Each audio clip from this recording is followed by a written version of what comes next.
with a good week of practice. He has. I think all the quarterbacks have practiced pretty well. I've been pleased with the 2 full practices we have, and Khalil's got a little bounce in his step, and rightfully so.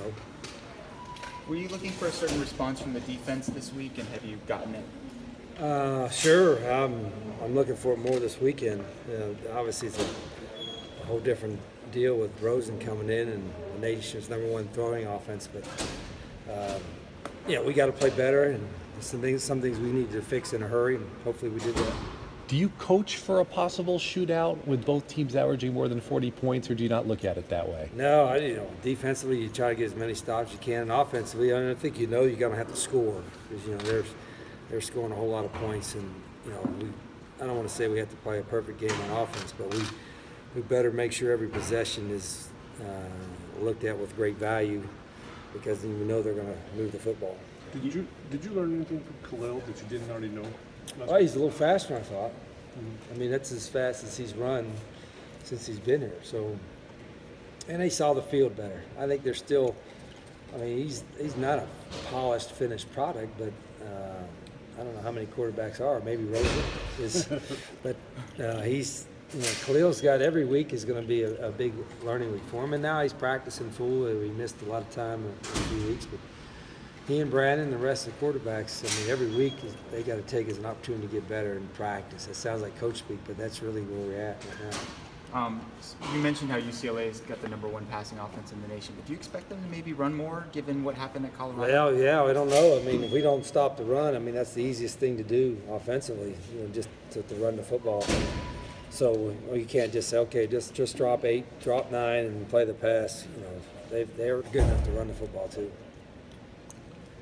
With DeAndre Miller back and the way Khalil Wilborn was able to get a lot of experience the first few weeks, are you kind of excited to have options now at pass? Well, you get a little more depth when you're trying to play more people, and DeAndre's an experienced guy. I think he was shaking some of the rust off in that game, but now we got 2 guys there that can kind of split reps, and particularly when you're pass rush. We pass rush 40, 50 times a game. There's a lot of energy expended on that, and he's a pretty good pass rusher. So the more pass rushes we can have, the better off we're going to be, certainly Saturday night.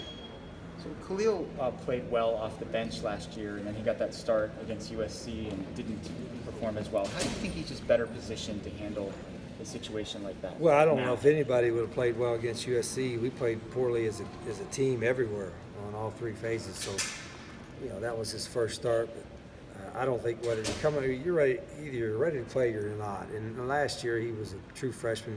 Again, he should have been redshirted, and we had to play him. He's a whole lot better player now, but again, he's going to be a whole lot better going forward too. Jace Whitaker leads your team in pass breakups. Has he provided a real leadership element for a pretty young cornerback? Yeah, I don't know about leadership. Those guys are out there on the island. I mean, if they're leading, they're probably leading themselves. They're out there, nobody can hear them. But it's harder now to play corner than it's ever been, because just the ability of these quarterbacks and wide receivers. And they get challenged, and then a lot of times people don't know they're there until they get beat or they get a penalty called on them or they make a pick. And Jace has gotten better, but he and Lorenzo and the other corners we have, this is going to be their biggest challenge so far this year. Did you just ask Derek Holmes for a scouting report on Darnay? Or? Oh, no, we tried to recruit Darnay, so we know all about him.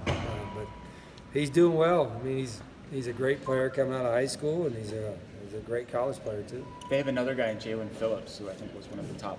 Yeah, he looks like an NFL. He's a body, freak, right? Yeah, he's a freak. That there's big, physical, great pass rusher. So yeah, there's no everybody in the country wanted him too. So I know you just look at it kind of as one game at a time, but it seems like there's a lot of excitement about this game, and it's maybe an opportunity for your team to, I don't know if it's overstating it to say kind of put Arizona back on the map. Do you see that as an opportunity to? I think every game is, but this is a big game. There's no question. It's a division game. It's at home, and at school we haven't played well, and they, weather's going to be great, of course, and I think we'll have a great crowd. So it is. I mean, every game's a big game, but you could sense that and feel that already. This extra importance probably added in a lot of aspects.